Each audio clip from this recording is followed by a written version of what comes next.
Субханалла, періштелерді сізбенен біз білеміз. Өйткені өзімізді жаңағы мұсылман есептегеннен кейін ол иманның негізгі шарттарының бірі. Яғни бір кезде мұсылмансың ба деген кезде альхамдулилля, Аллаға шүкір мұсылманбыз деп айтамыз. Енді қараңыздаршы, дәл қазір біз жұмадамыз, уағыз айтып тұрмыз.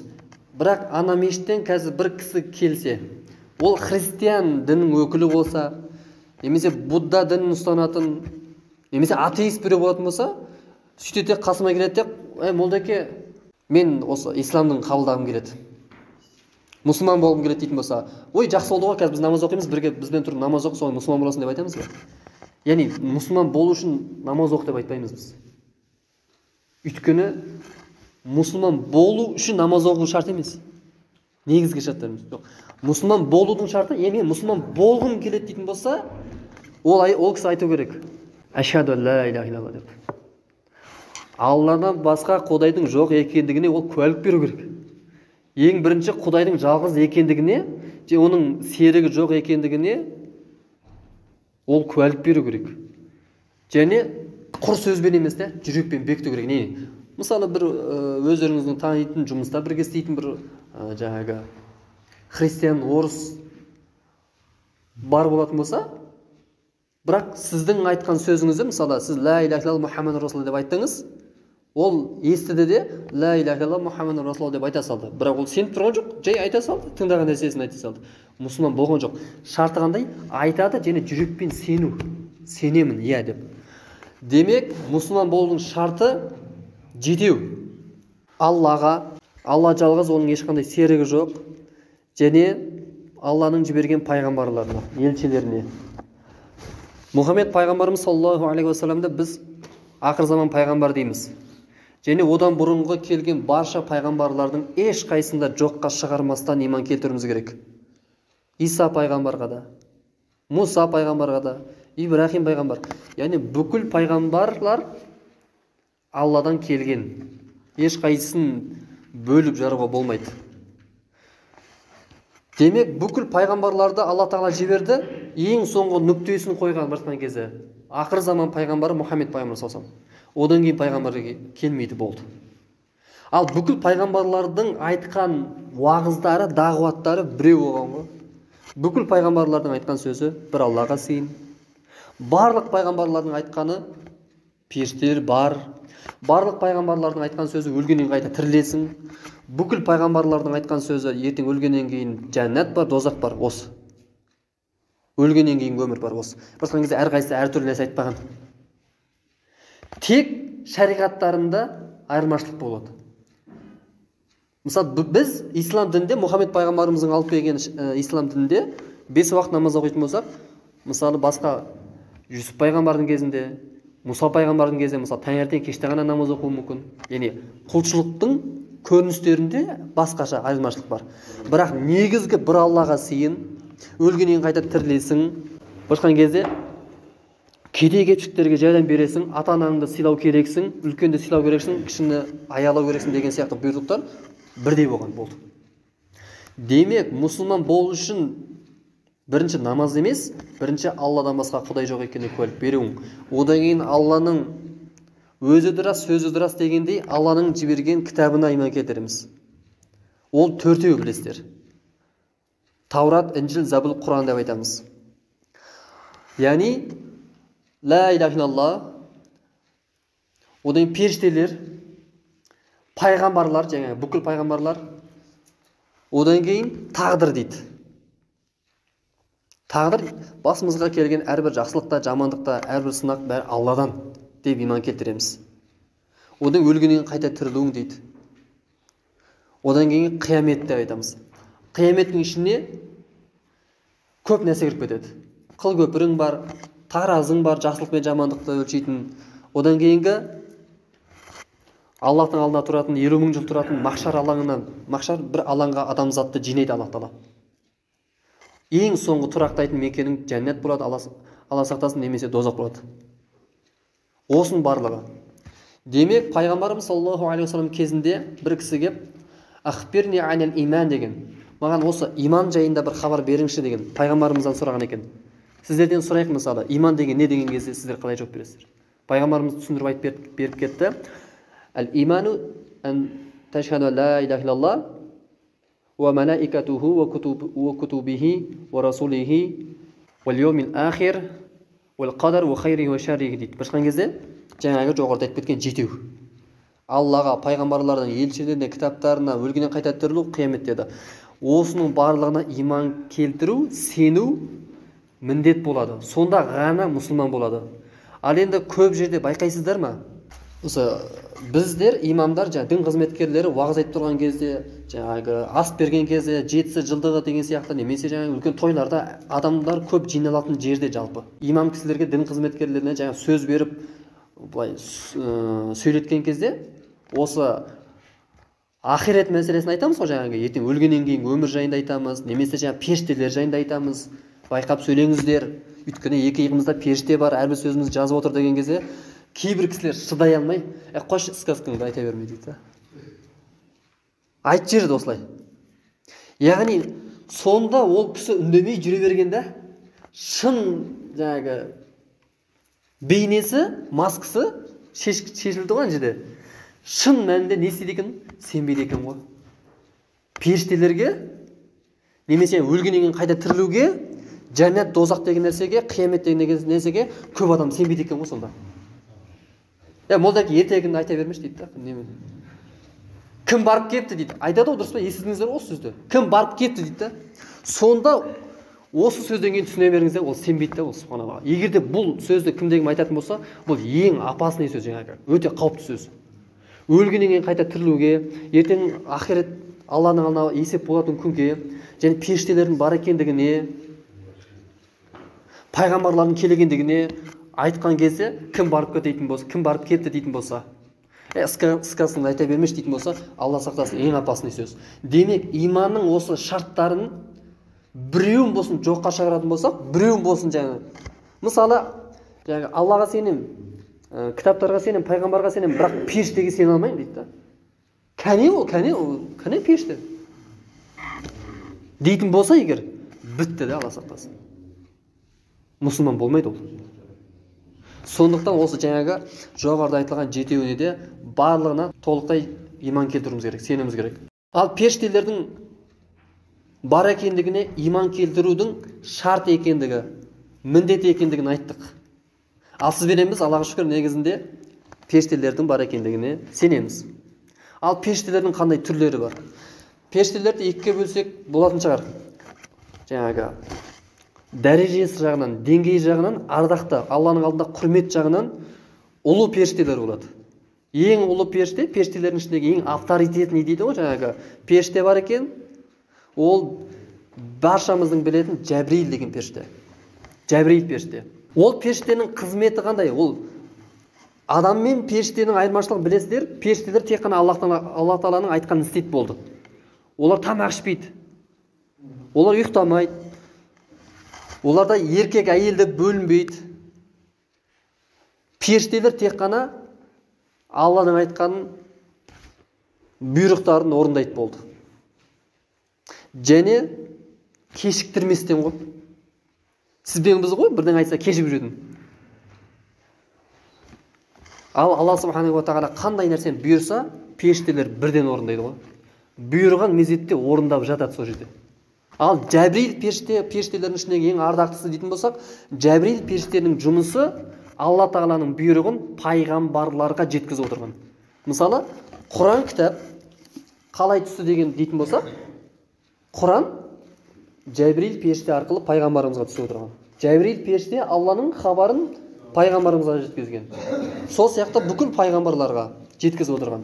Тек қана бір ғана пайғамбар білесіздер, арада періштесіз тікелей Алламен сөйлескен пайғамбар бар, білесіздер, е? Ол Мұса пайғамбар. Мұса пайғамбар ғана тікелей Алламен сөйлескен деп айтады Құранда. Кәлләмаллаху тәкәлләм Мұса дейді мысалы. Мұса пайғамбар тікелей Алламен сөйлескен дейді. Ал қалған пайғамбарлар, тіпті Мұхаммед пайғамбарымыз өзі Жәбірейіл періште арқылы Алламен сөйлескен. Яғни Алланың хабарын періште пайғамбарға жеткізген ғой. Бұл Жәбірейіл періште. Сол сияқты Микаил, Исрафил және Малекул Маут деген осы періштелерді біз білеміз. Исрафил періште білесіздер, қиямет басталған кезде үрлейді, сырнайды. Қияметтің басталғанда жайында хабар береді. Ал Микаил табиғатқа жауапты дейді, жаңбыр жаудыртады дегендей. Ал малакул маут деген білесіздер, бұл Алла сақтасын өте қорқынышты өлім періштесі. Өлім періштесі басынан аяғына дейін көз дейді, ойлаңызшы. Басынан аяғына дейін көз, өте суық. Өлім періштесінің көрген адамның бір кезде қайтыс болайын деп жатқан адамның түріне қарайтын болсаңыз, өте жаңағыдай өлетін адам жан алатын періштені көреді дейді, соңғы уақытында. Сол кезде өлген адамның бейнесін қарайтын болсаңыздар, өте қорқынышты халде кетіп қалады да. Өте қорқынышты екен да. Содан бұл жерде Алладан дұға тілейік, Алла Тағала баршамызға қайырлы өлім нәсіп етсін. Енді 4 ұлы періштені айттық біз. Енді 2 иығымызда тұратын Кираман Катибин деген 2 періштенің бар екендігін Алла Тағала Құранда айтады. Ал ол 2 періштенің жұмысы қандай дейтін болсақ, әр қайсымыздың иығымызда отыр ғой. Әр қайсымыздың иығымызда отыр. Қайда болсаңыз да сізден қалмайды. Және ол періштелер біздің әрбір айтқан сөзімізді, ісімізді жазып отыр да. Әрбір ісімізді, әрбір сөзімізді. Егерде аузымыздан с деген сөз шығатын болса, сыны жазып қояды. Бір әріптен тұратын. Сіз ештеңеде сөйлеген жоқсыз. Жай ғана тұрдыңыз да, с дей салдыңыз да, сыны да жазып қояды ғой. Жазады да дәптеріне. 2 әріптен тұратын су деген сөз болатын болса, суды да жазып қояды. Басқан кезде бұл не деген сөз? Ештеңені қалдырмастан жазып отыр да. Және бұл не деген сөз? Ертең жауап береміз. Субханалла. Осыны естіген ғалымдар, Абу Ханифа сынды сахабалардың өмірін қарайтын болсаңыз, имам Бухариді қарайтын болсаңыз, қай үлкен ғалым кісілердің өмірбайын оқитын болсаңыз, осы сөйлеуге қатысты хадистерді естіген кезде, осы періштелердің әрбір ісімізді аңдып жүрген естіген кезде сөйлеуден қалған ғой. Басқан кезде сөйлемеймін деген ғой, болды, сөйлемеймін деген. Ауздарына тас салып жүретін болған, білесіздер. Тасты кәдімгі аузына салып жүрді екен. Неге? Өйткені ол кісілерге бір адам сұрақ қоятын болса, бірден ойланбастан сөйлей саламыз ғой, білесіздер ме? Осы аузынан басқа бәле тілден дегендей бар ғой, нем бар еді тілін қышып айтып. Деп өкініп жатамыз, е? Сахабалар ондай болмаған. Оларға сұрақ қойса, бірінші ойланады екен ғой. Мен қазір сөйлесем, Құдай ұнайтын сөз айтам ба, айтпайым ба дегендей. Ойланады екен, одан аузындағы тасты алады екен де сөйлейді екен, қайдан салып қояды екен ғой. Бізде мына бір жапырақ ет тіл, 2 ерім бар, тілге ие болатын. Уалисана уашафатайн дейді Алла Тағала Құранда, е? Адам баласына біз бір тіл бердік, және 2 ерім бердік дейді да. Соны түсіндірген кезде ғалымдар, неге 2 ерін бір тіл дейді да? Неге 2 тіл бір ерін емес деген не бұл? 2 ерінің дейді да, бір тіліңе ие болсын деген сөз дейді да. Мұны жалғыз ғой. Мұны екеу да, осы екеуі мынаған ие болсын дейді да. Бірақ бізге 2 ерін де, одан кейінгі тұрған 34 тісіміз де көмектеспей жатыр ғой, тіл деген былай ғой. Былай болып жатыр ғой. Түкірігіміз шашылап сөйлеу жұмыз ғой, жаңағы өсек айтқан кезде, бір ғайбатты кезде. Жаңағы рас қой енді да. Бірақ 2 ерін де, тістер де, тіпті 2 иығында періштелер әрбір сөзіңді, әрбір ісіңді жазып жатыр десе, көмектеспей жатыр ғой бізге. Өзіңе қарап аш деп айтамыз да, жаңағы, аузыңа келгенде айта бермеңіз, жақсы сөз айтыңыз дейтін болсам, қош өзіңе қараш деп. Әсер етпей жатыр да бізге. Субханалла. Енді 2 періштенің әңгімесін естіген кезде Ахмад ибн Хамбал деген ғалым кісі болған, білесіздер. Сол кісінің кітабында келеді, бір кісі есекпен кетіп бара жатқан екен да. Есекпен кетіп бара жатқан екен, сөйтеді де құлап қалады. Есектен құлап қалады. Сөйтеді, ақымақ есек деп айтып жүреді ғой есегіне. Ақымақ есек деп, жа. Сол кезде дейді да, 2 періште бар ғой, таласып қалған екен. Ахмад ибн Хамбалдың кітабында келеді. 2 періште таласып қалған екен, 2 иықтағы. Ақымақ есек деген жақсы сөз ба? Ақымақ есек деген жаман сөз ба? Жаман сөз емес, енді ақымақ есек кәдімгі. Ақымақ есек. Жақсы сөз дейсің, жақсы сөзге келмейді. Екі таласып жатыр дейді, қайсыған жазамыз дейді. Мен жазбаймын, сен жаз. Жоқ, мен жазбаймын, сен жаз деп. Сол кезде Алла субханаху ва тағала екі періштеге билік жүргізетін үшінші періштені жіберген екен да. Сол кезде не деп айтты дейді ана періште, ана екі періштеге? Ей, сол жақтағы періште дейді. Ал сол жақтағы періште жаман сөздерді жазатын періште, иә, білесіз? Жаман сөзімізді жазатын. Ей, сол жақтағы періште дейді да. Оң жақтағы періште қандай сөзді жазбаса дейді, сен соны өз дәптеріңе жаза бер деген екен да. Сонда ақымақ есек деген қай жаққа кетті? Мына жаққа кетіп қалды да. Сонда сіз жаңағы балағаттық жаман сөз айтқан жоқсыз да, бірақ сен басың істей ма? Ақымақсың ба деген сөздің өзі кетіп қалады екен да, мына жаққа, түсіндіңіздер ма? Ол Құдайдың ұнататын сөз емес екен. Аллах тағала Құранда иман келтіргендерді бос сөздің өзінен бас тартады деген ғой, бос сөз. Жай әшейін өзіміз әңгімелесіп отырмыз. Жоқ, айлық түсті ма деген сөз айтып отырмыз деген сияқты жаңағы. Жоқ, не болды? Отпусқа қашан деген сияқты. Жай әңгімелер ғой негізі. Күнә емес те, бірақ иман келтіргендер, тақуалықтың шыңына жеткендер, мына бос пайда жоқ әңгімелерден де бас тартады деген ғой. Бірақ біз мына тілді Алланы пәктегеннен гөрі, Құран оқығаннан гөрі, біз жаңағы өсекке, бос әңгімеге құштар болып кеттік та. Сондықтан жаңағы біз сараң болмас үшін Алланың құзырында тек жақсы, Алланың ұнататын сондай жақсы сөзді ғана айтуды Аллах тағала нәсіп етсін иншалла. Енді иықтағы періштені айттық, бәріміз өлеміз. Күллу нәсин заиқатул маут, бәріміз өлеміз. Ал өлгеннен кейінгі қабірге барған кезде ол жерде Мұнкар Накир деген тағы екі періште бар екен да. Мысалы шетелге шыққан кезде шекарада тексереді ғой, загранпаспортың қайда деген сияқты. Немесе жаңағындай бір жұмысқа кіретін кезде документ қайда деген сияқты. Ана карантиннің кезінде супермаркет несе қызмет орнына кірген кезде маскың қайда деп, немесе жаңағыдай вакцина алдың ба деп тексеретін еді ғой, жаңағы кәне қағазың қайда деп телефонда деп Каспий бүйтіп QR-мен көрсететін еді ғой, сұрайтын еді, тексеретін еді. Бұл жай ғана мысал еді да. Біз ұзақ сапарға кетеміз ертең. Ол Алланың алдына қарай кетеміз де. Бұл өмір өтеді. Өлгеннен кейін қабірге барған кезде қабірде документ сұрайды бізден. Кәне документ басқан кезде. Ең соңғы баратын жеріміз жәннат немесе дозақ қой, Алла сақтасын. Ең баратын жеріміз мекен. Мәканул ахир, ең соңғы мекен бәріміздің баратын жеріміз. Мәңгі қалатын жер. Сол екеуінің қайсына адамдар екіге бөлінеді де басқан кезде. Не жәннатқа барасың, не дозаққа барасың да. Ал документің толық болса өтесің. Ана екі періште документ сұрайды да басқан кезде. Ол қандай сұрақтар қояды? Қабірге барған кезде екі періште мән раббук, раббың кім сенің дейді. Мән нәбиюк, пайғамбарың кім дейді. Мән динук дейді. Дінің не дейді. Осы үлкен, ең ұлы осы үш сұрақты қояды екен, документ сұрайды да.